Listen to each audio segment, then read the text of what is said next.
Bienvenidos a un nuevo video, señores. Vamos a comenzar hablando, sí, de ese partido de la selección de Honduras ante la selección de Costa Rica. Ese clásico centroamericano, ese partido decisivo que se jugaba en San Pedro Sula por las eliminatorias de CONCACAF rumbo a la Copa del Mundo 2026. Y sí, señores, hay mucho que discutir sobre este partido. Un partido que terminó 0-0 sin goles, en un escenario espectacular, porque sí tengo que decir que la afición catracha respondió totalmente a la selección de Honduras. Un llenazo total, aunque las acciones del partido pues no hicieron que el partido se disfrutara de la mejor manera como todos los aficionados esperaban que sucediera. A ver, y fue un resultado, no sé si decirlo esperado o no, porque sí fue un partido, o era un partido que se tenía mucha expectativa, y sobre todo también por el contexto, porque vamos a meternos un poquito a fondo de cómo llegaban ambas selecciones. La selección de Honduras llegaba como líder del grupo C, había ganado un partido, empató otro, mientras que la selección tica sí decepcionó un poco, siendo una de esas favoritas de Centroamérica. Sumó 2 empates ante selecciones que hasta el momento estamos viendo que están dando la sorpresa. Bueno, una de ellas, si tenemos que hablar específicamente de la selección de Haití. Entonces era un partido que obviamente tenía que aprovechar la selección de Honduras por el tema de la localía, el tema del liderato del grupo, y más bien deja ambas selecciones con un poco de sabor amargo. Yo creo que más por parte de la selección de Costa Rica, aunque se esperaba que la selección tica fuera por un empate, pero sí es como que nos dejan un panorama más complicado en estas eliminatorias de CONCACAF, tomando en cuenta lo que hizo la selección de Haití ante Nicaragua, que más adelante vamos a estar hablando de cómo van quedando los grupos. Así que para empezar, este 0-0 nos dejó más dudas que quizás cualquier otra cosa, así que yo les tengo una pregunta. ¿Fue Honduras un dominador pero sin pegada, o Costa Rica un genio defensivo? Vamos a empezar a hablar del partido para que después me den sus conclusiones. A ver, y para empezar tenemos que hablar de las alineaciones, porque la selección de Costa Rica de Miguel El Piojo Herrera sí hizo 4 cambios, a diferencia de lo que había mostrado ante la selección de Haití en ese partido que terminó 3-3. Al final sí jugó Keylor Navas. También se hablaba de la convocatoria de la selección tica, pues que el técnico Miguel El Piojo Herrera estaba buscando más experiencia que cualquier otra cosa. En cuanto a la selección de Honduras, Reinaldo Rueda llegaba con 5 bajas, señores, 5 bajas, más que todo en la defensa, con la ausencia de Julián Martínez, también la de Nil Maldonado. Así que digamos que la sensibilidad estaba en la parte defensiva. Estaba en duda también si iba a ser titular Luis Vega o Marcelo Santos, o también tenía el Búho Meléndez, pero bueno, finalmente Reinaldo Rueda en cuanto a la defensiva sí se decidió por Marcelo Santos, acompañando a Getzel Montes también por ahí, y por los laterales Sandy Nájar y Josep Rosales. También en el medio campo, la parte que iba a mover el partido, estaba el tema de David Flores, Kervin Arriaga, Jorge Álvarez, Rommel Kioto y Luis Palma, y ya en la punta el colombiano se arriesgó utilizando a Jorge Benguche en sustitución de Anthony El Choco Lozano. Y aquí, señores, entra para todos los que nos preguntábamos si Anthony El Choco Lozano iba a entrar de titular para este partido, que si la experiencia, que si la capitanía del Choco Lozano, pero bueno, señores, no lo metió, siendo uno de los favoritos de Reinaldo Rueda, y digamos que está bien porque el jugador no venía atravesando un muy buen momento en el Santos Laguna, esto en la Liga Mexicana. Otra decisión que sí es como discutible es porque Rigoberto Rivas ni siquiera estaba en el banquillo, o sea, lo haces viajar, concentrarte a la selección, no le das minutos, no sé qué tanto hubiera cambiado la dinámica del partido con su ingreso, pero no ingresó, ni siquiera estaba en el banquillo, estaba en la gradería viendo el partido tranquilamente junto con los 2 jugadores que venían de Alemania también, los jovencitos Nairobi Vargas, Leonardo Posadas, incluso Meléndez estaba también en esa gradería. Digamos que es un poco cuestionable, pero tampoco vamos a decir que pesó y que hubieran hecho la gran diferencia. Ya para finalizar vamos a hablar de lo que nos dejaron debiendo un poco algunos jugadores. Así que empecemos. Desde el inicio del partido vimos un guión muy claro. Honduras tomando la pelota, sí, tomando la posesión del balón. Estabas en casa y tenías que hacerla respetar, y por supuesto también tenías que darle esa sensación a la afición de que iba a ser un partido donde Honduras lo iba a dejar todo. Pero un detalle claro fue que la media cancha no se vio, no hubo medio campo de la selección, ni por parte de Jorge Álvarez desde el inicio del partido, no hubo movimiento, y estaban muy metidos atrás. Sí, Honduras tenía la posesión, pero no había profundidad, señores. Entonces Costa Rica estaba cómodo, se planteó bien, estaba mostrando esos pocos indicios de cómo iba a ser la dinámica de Miguel El Piojo Herrera. En pocas palabras empezó a mostrar su juego, trabar y desesperar al rival, y eso es lo que estaba haciendo con la selección de Honduras. Entonces con eso la selección de Honduras no tenía una ocasión clara de gol, no aprovechó la tranquilidad que tenía Costa Rica, y aquí es donde el partido se vuelve más físico, una cantidad enorme de faltas constantes por ambos lados. Incluso terminó el partido y vimos 5 tarjetas amarillas, y si no es por los cambios que hacen los técnicos en el segundo tiempo, pues quizás hubiéramos visto más de alguno expulsado. Entonces todo esto que les cuento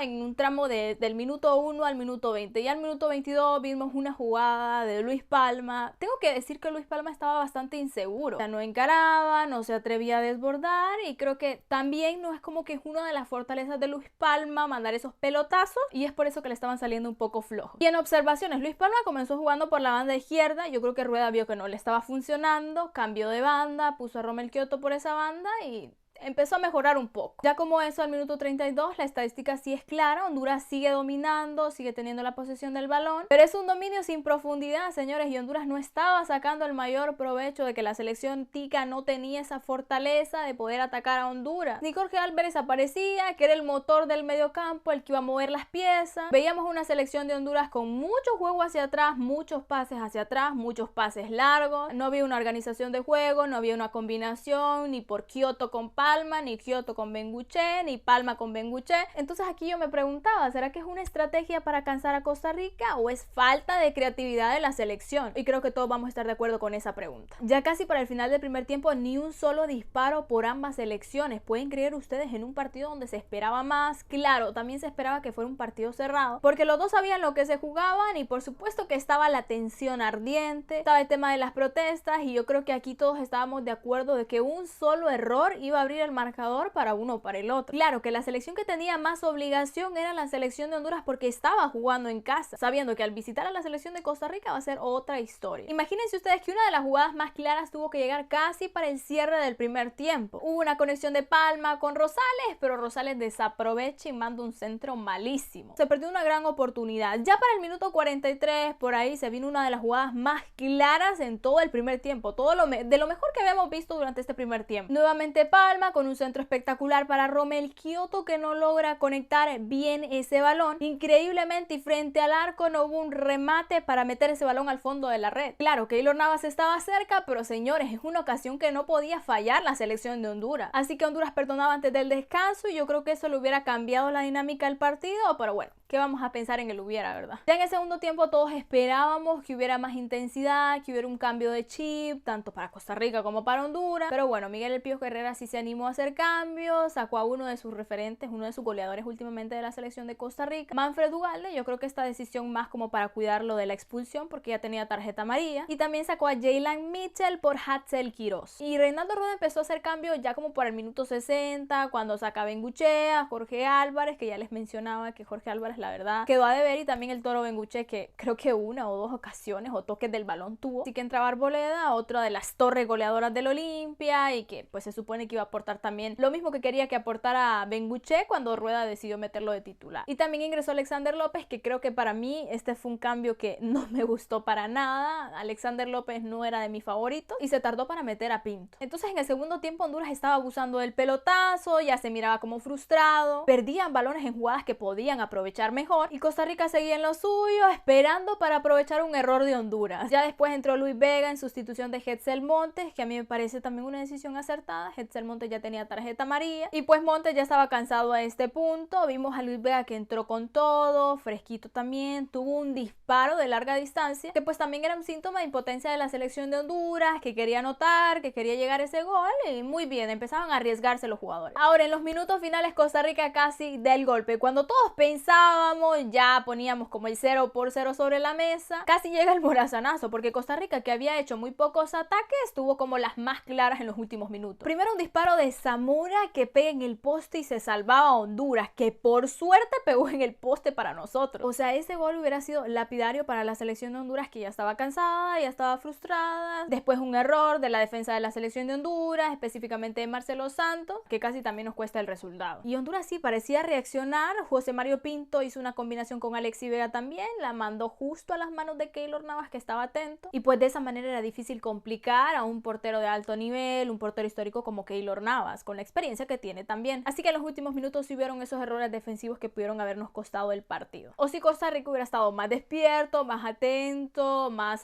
como efectivo en sus disparos, pues la historia hubiera sido otra también. Al final un empate, no sé si con sabor a derrota, un empate positivo para la selección de Honduras, un empate no tan positivo para la selección de Costa Rica, pero que sí es más importante que perder para los ticos, específicamente que llevan a jugar en un estadio bastante difícil como el Estadio Morazán, señores. En general, señores, las estadísticas no mienten y hablan de las acciones como fueron realmente en el partido. La selección de Honduras sí tuvo la posesión del balón, pero las cifras son alarmantes porque solo vimos 2 tiros al arco en todo el partido. Por parte de Honduras todos fueron directamente a las manos de Keylor Navas. El dato más increíble también es que Honduras no tiene ni ataque, señores, no hubo nada en el medio campo. En la parte ofensiva ni Benguche, ni Kioto, ni Luis Palma. Los hombres de ataque, señores, no lograron disparar a portería. Entonces, ¿quién pierde más con este empate? Yo diría que la selección de Honduras, porque estaba jugando en casa. Era un partido para aprovechar, para dar ese golpe de autoridad y se mostraron sin ideas y sin gol. Y para Costa Rica, digamos que es un punto de oro, un punto importante que sí los mete, digamos que un poco en la pelea, los deja con un poco más de ilusión, pero su juego no termina de convencer y en los últimos minutos no pudieron definir lo que pudo haber sido una victoria para ellos. Así que vámonos a lo importante también, cómo quedó la tabla después de este duelo, después del resultado del otro partido también, donde la selección de Haití goleó 3-0 a la selección de Nicaragua en su propia casa, un partido que había sido pospuesto por la fuerte lluvia, la lluvia eléctrica que había, pero que finalmente terminó definiendo la selección de Haití, el próximo rival de la selección de Honduras. Los haitianos son líderes del grupo con 5 unidades, la misma cantidad que Honduras, pero por diferencia de goles los caribeños se quedan con el liderato por el momento. Costa Rica es tercero y Nicaragua es último, únicamente con 1 unidad. Ahora, el lunes la selección de Honduras se va a enfrentar ante la selección de Haití en el Estadio Nacional de Tegucigalpa. ¿Con qué objetivo? De sacar un triunfo sí o sí en casa también, porque los últimos 2 partidos que va a tener la selección de Honduras, precisamente ante Nicaragua y Costa Rica, van a ser en condición de visitantes. Así que la obligación está y la selección de Costa Rica también tiene su tarea ante la selección de Nicaragua en condición de local. Hay que esperar a ver qué pasa. Por parte de Reinaldo Rueda también hay muchas cosas que mejorar, sobre todo también en el ataque, porque la selección de Honduras no puede mantener la posesión del balón pero no aprovechar y rematar al arco, porque entonces no estás haciendo nada. Y ir con esa mentalidad a un mundial está como un poco complicado. Así que en general no fue un partido tan malo para la selección de Honduras, recordando lo que pasó en marzo también por las eliminatorias rumbo a la Copa América 2024, donde nos ganaron 2-1, que fue el último encuentro entre estas selecciones. Así que hay que ver, cuéntenme ustedes su pronóstico para este partido del lunes de Honduras ante la selección de Haití. ¿Cómo creen que nos vaya ante los caribeños que andan queriendo dar la sorpresa? Pero Honduras tiene que hacer respetar el Estadio Nacional de Tegucigalpa. Así que déjenme sus comentarios aquí abajo porque los voy a estar leyendo para que interactuemos también. Por supuesto, si no se han suscrito a mi canal, por favor vayan a hacerlo en este momento y activen las notificaciones porque se vienen partidos interesantísimos en estas eliminatorias. Por supuesto, no se olviden de darle like al video, compartirlo también y gracias por acompañarme hasta aquí. Nos vemos en un próximo video.